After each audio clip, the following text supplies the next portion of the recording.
going on? Welcome back to the Visitor Parking Podcast. I'm your host, Alex Vargas. We have quite an episode. This is my flu game episode. This is me with the flu. I have flu A.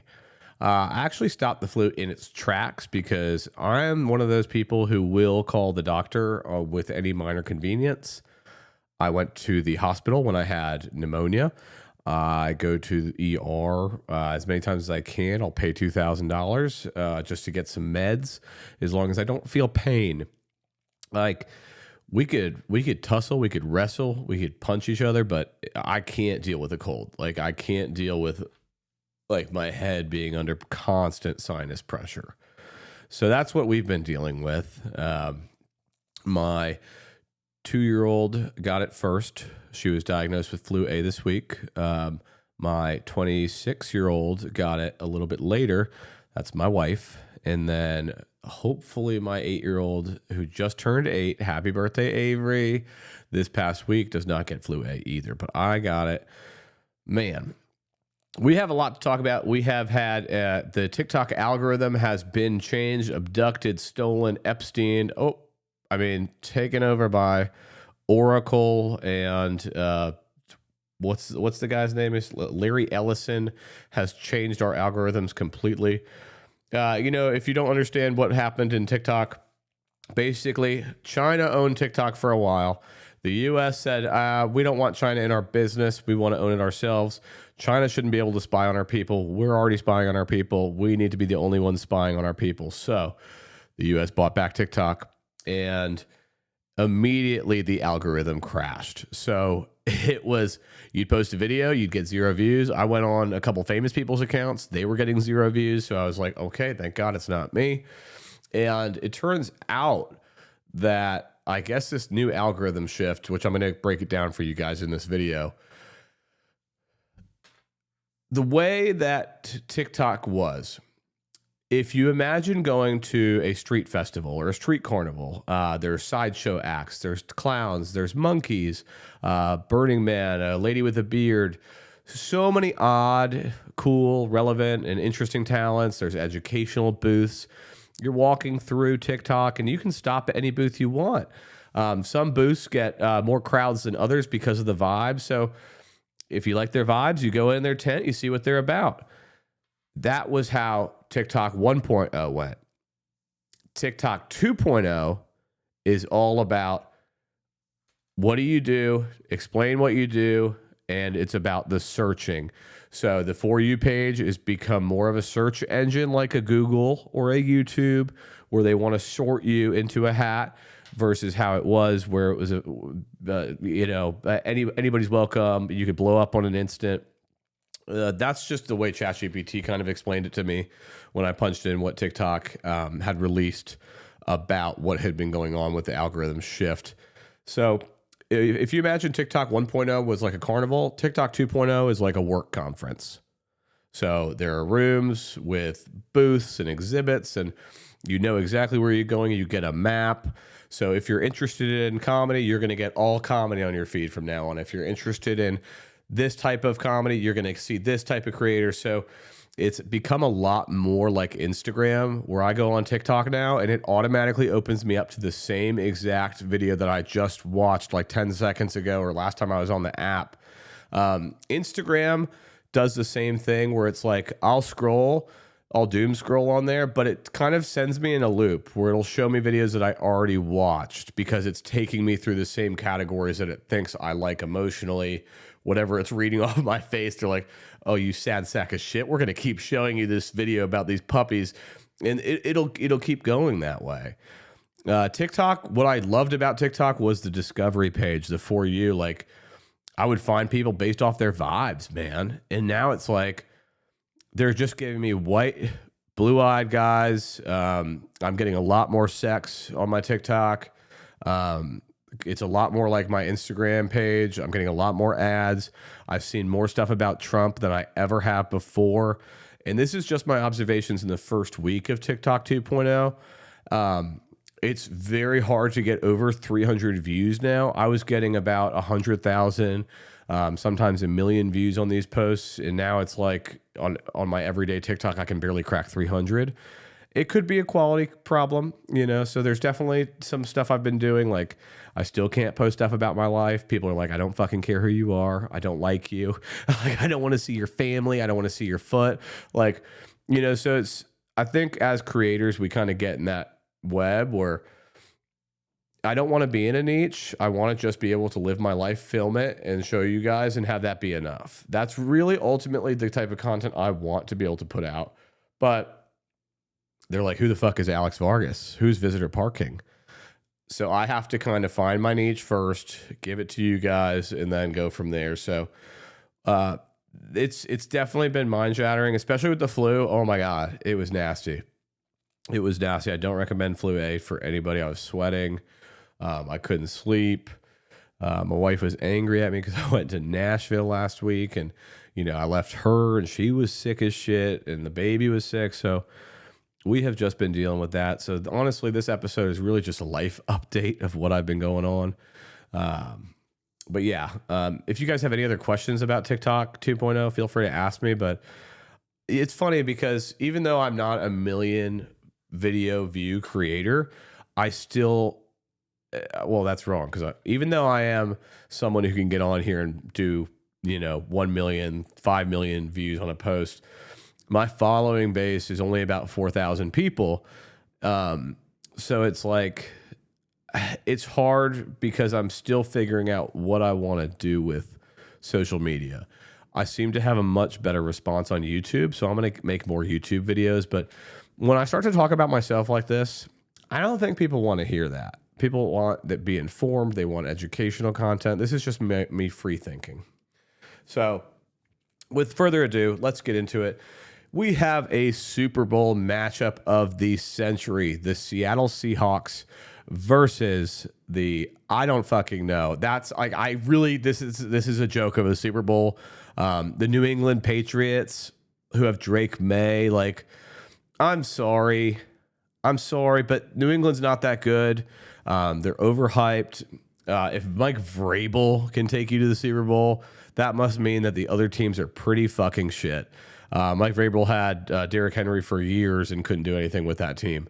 They were a winning team, but you know, I don't know. I don't have a lot of respect for Vrabel. I think he's kind of a dick. Definitely, the players respond well to him.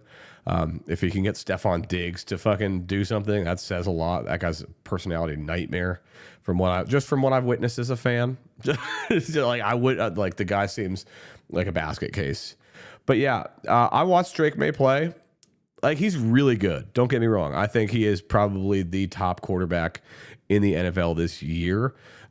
His pocket presence, the way he stands in the pocket, the way he can throw these dimes under pressure. He's got the short ball, the deep ball, the mid ball. So he kind of is the avatar of quarterbacks at the moment.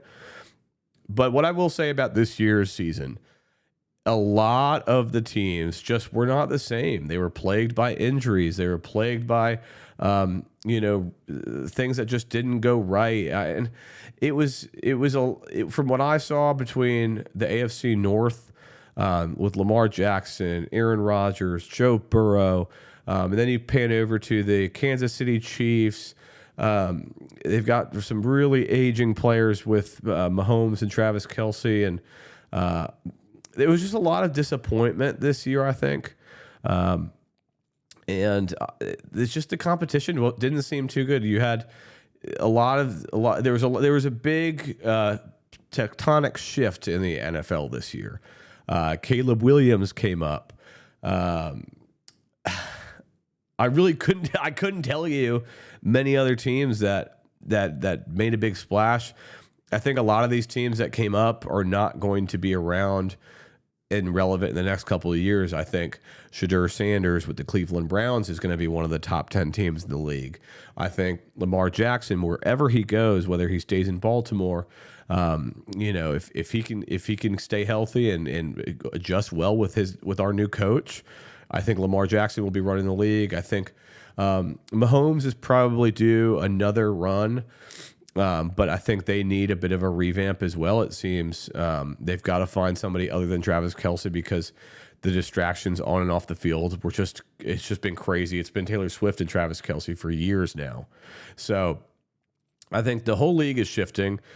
I'm excited to see which new QBs come up. Drake May, it's going to be hard to beat him for a while because that was a pretty good team before Drake May came along. Like they had a lot of offensive line weapons. They had a pretty good defense that they were building. So it wasn't a big surprise that the only piece to me that they were missing was a great quarterback. So they got that, and yeah, that's my pick to win the Super Bowl this year. New England Patriots. Seattle Seahawks this year. Don't sleep on that defense. I think that the Seahawks have a fantastic defense. I just, unfortunately, in the Super Bowl, I think you have to score a lot of points, and I think that Drake May will be able to put up points on any defense in this league. Let me look up real quick. Have the Seattle Seahawks played? The Seattle Seahawks have not played the New England Patriots this year, so this will be the first meeting between Sam Darnold and Drake May. If you thought you'd be hearing Sam Darnold versus Drake May, I don't know. But shout out to former Ravens coach Mike McDonald for leaving the Baltimore Ravens, I think circa 2018.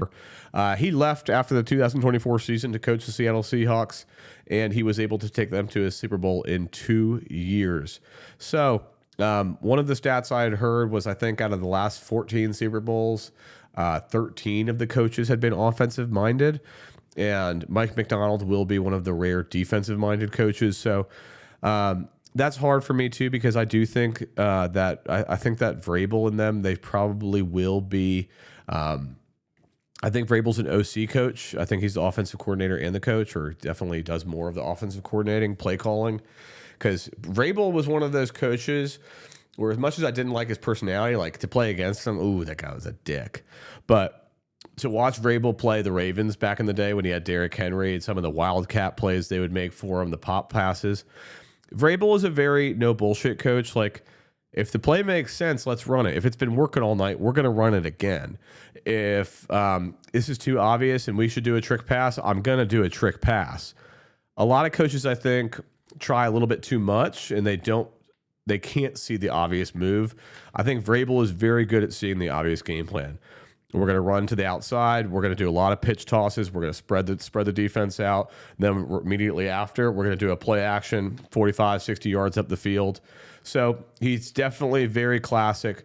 Spread the defense out, one left to right, make the field pretty long, and then randomly he'll bust a run up the middle or a play action deep on the sidelines. So I think the final score for this game will be 24-34. I think New England will end up winning.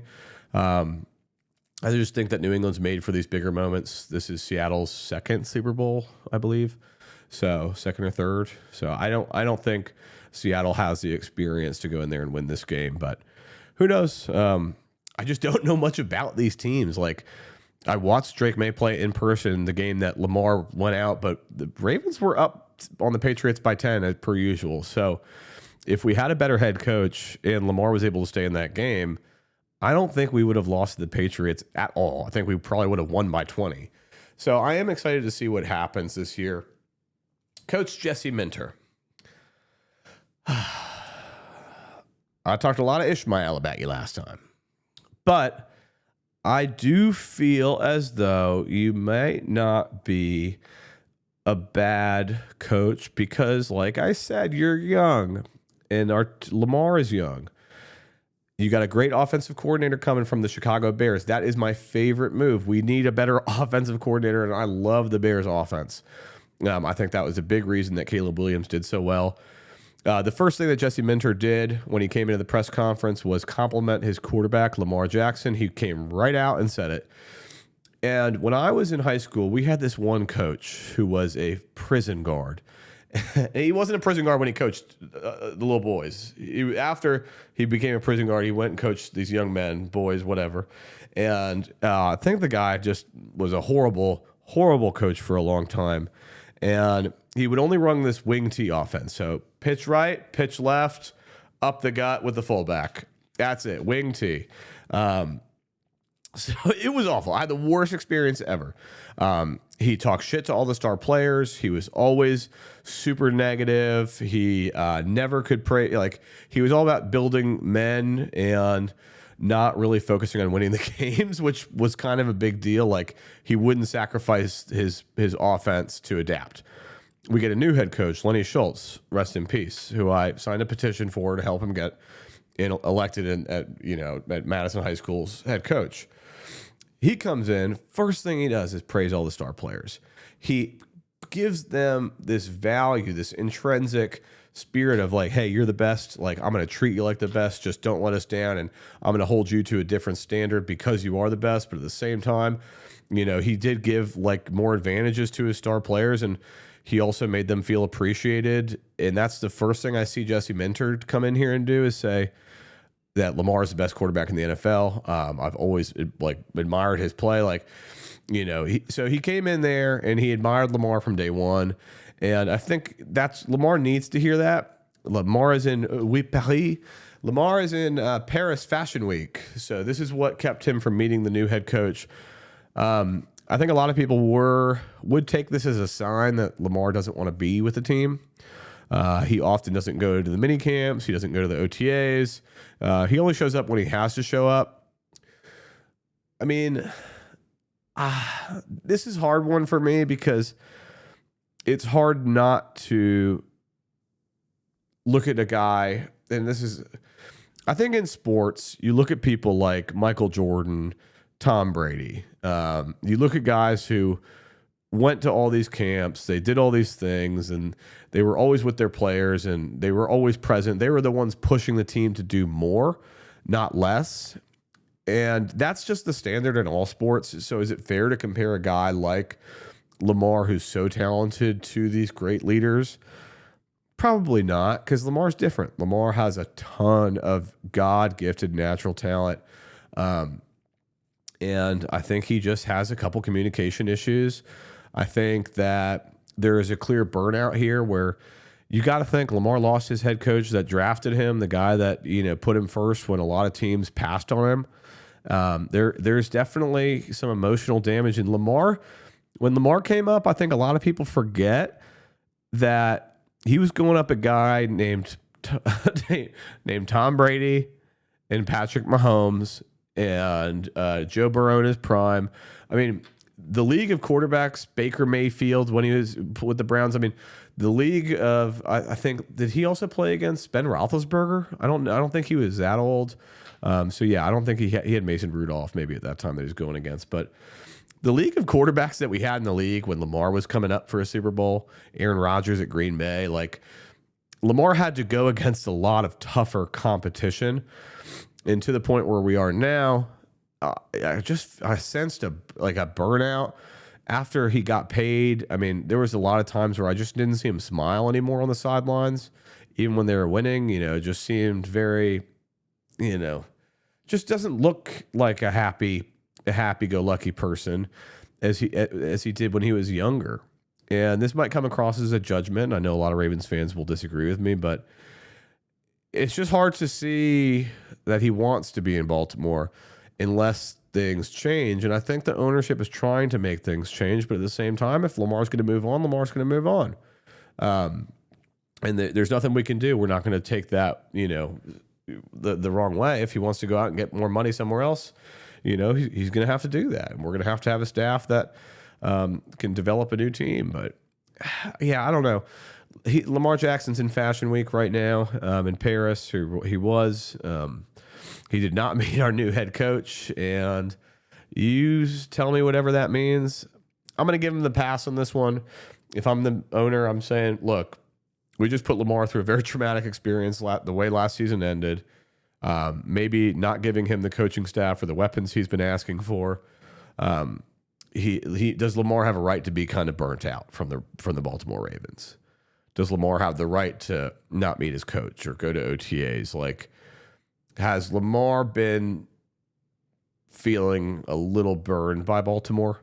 Maybe, perhaps, and maybe winning a Super Bowl with another team that's maybe closer. I don't know. I just don't know. But yeah, Jesse Minter is hiring the right pieces around him. We have a much younger coaching staff, so I think that says a lot. As a fan, I could tell that Todd Monken and Harbaugh were way too fucking old, to be coaching this young team of South Florida guys. Like, you need somebody with a little more fun, like who's going to let the players play, but also be in their mindset more. So I'm excited about this transition for sure. But yeah, I think that's about it. Other than that, man, I've been reading these books on Buddhism. I've been trying to deal with I don't want to call it anger management, but definitely stress management more. And I've been reading a lot of books this year with more being sober more of the time. It's opened me up to think more or read more. We made about $66,000, in perms in one day. Business has been going really good for the first quarter, but we've been putting the fucking work in. And this time of year is always stressful starting with the company because it's like we all take that time off in December. We don't know what January is going to be like. So reading has helped me a lot in terms of management and just trying to manage my thoughts as well. So I'd like to maybe get on here and do a little episode about Buddhism next time, but maybe I'll do a little special about that. Either way, we have a crazy fucking president in office right now. The guy clearly has fucking dementia. I mean, he's clearly demented. He's demented more than a dementor. You're not really allowed to talk about Trump on TikTok anymore because they will cap your views, but fuck it. I don't really like talking about the politics on here because the only people with the loudest mouths seem to be the Trumpies, and just trying to reason with them is gotten insane. There were two types of people growing up. The one who watched those movies about racism, like Remember the Titans or Radio. What are some movies about racism? Well, you get the point. There was plenty of movies about racism and, lessons to be learned and, slavery and all this other shit that went on. There was one side of people who watched those movies growing up as kids and were like, oh my God, that's awful. Racism is terrible. Like, I would never treat somebody like that. I don't care the color of their skin. And like, I'm never going to be like that. Then there's another side of people who watch the same exact movie and they're like, yeah, fuck that. Like, I'd fucking hang them too. Like, I'd kill them all. Like, insane.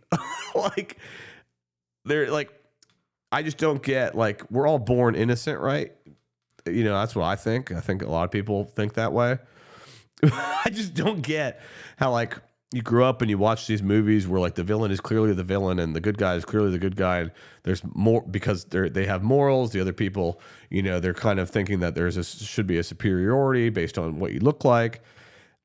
And there's just the other side, like the people who watch these movies and just support race. Like, that's how I dumb it down in my head. I'm like, how is there one side of people growing up who are like, yep, racism is wrong. Like, that shit's bad. Like, to make like a little kid feel less than they are because of the color of their skin. And then you have the other people who watch the same exact movie and they're like, yep, they didn't belong here. They don't belong. They should go back to Africa where they came from. Like, there are people out there who believe it and they voted for Donald Trump. Like, and you voted for Donald Trump and you believe in segregation. You believe in the alpha race. Like, it's just crazy to me that is what you stand for at this point, and you're not hiding it. Like, I just don't understand. It's like the civil rights, man. Not we, I'm Hispanic and white. I'm 50-50. But like when the cops were out there beating the shit out of Rodney King, killing black people, civil rights, they're abducting Mexicans, taking their kids to detention centers. There's more than 20 kids who've been held over 100 years, and we're just like, we're going to file our taxes stronger, and we're going to vote better. Like, what the fuck, man? Like, Mexican people, man, we just... I asked my buddy about this at the work conference, and he's like, I'm not fucking dying. Like, he's like, they shot her in the fucking face. I'm like, yeah.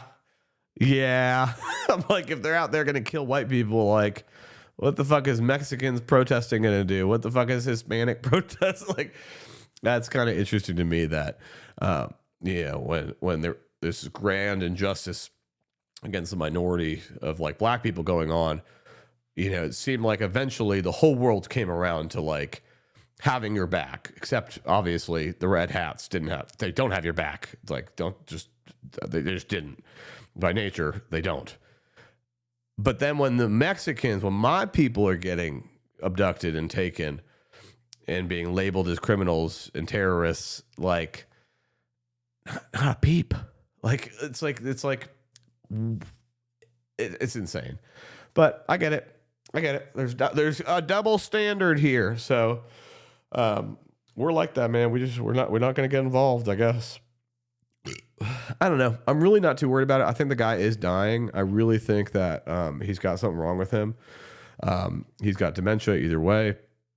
And I don't like talking about politics anymore. I just don't like it because this is beyond politics. This is like what he's doing is literally treason against this country. He took away the Second Amendment. He's taken away the Fourth Amendment, taken away the 10th Amendment. Like, I don't want to talk about him. I can't do it. There's enough people talking about this bastard. I don't want to talk about him anymore. But I just thought that the thing on racism is just kind of funny to me how there's so many people who watch these movies growing up or watch these movies now where there's a bad guy, good guy, the Empire and Star Wars, the Jedi. Like, there's so many people who watch these shows and these stories and make it their personalities, but they don't see that what's going on here. Like, there's clearly one side who is not doing right. They're not doing a good thing, but whatever. A very bad man. He's a very bad man, very naughty boy. Oh, did you guys see the Epstein list? We had the list, and now we're having the actual documentation of what happened. Is bad. Like, it's bad. Check it out if you can. I couldn't get through more than a couple pages because it was just, I have daughters. I just didn't want to hear about this. Would I expect this from Donald Trump? Yeah, absolutely. That's pretty much all I got for you guys. Go watch my vlogs if you haven't. If you want to subscribe to my channel, I'd greatly appreciate it. If you want to know more about me and my life, that's what I'd love to talk about. So I'd like to get into that more. Definitely uploading more onto YouTube because TikTok is just kind of fucking me in the ass right now. So I'm kind of sick, so I'm going to get off. And that's about it, guys. That is about it. God bless America. God bless our troops.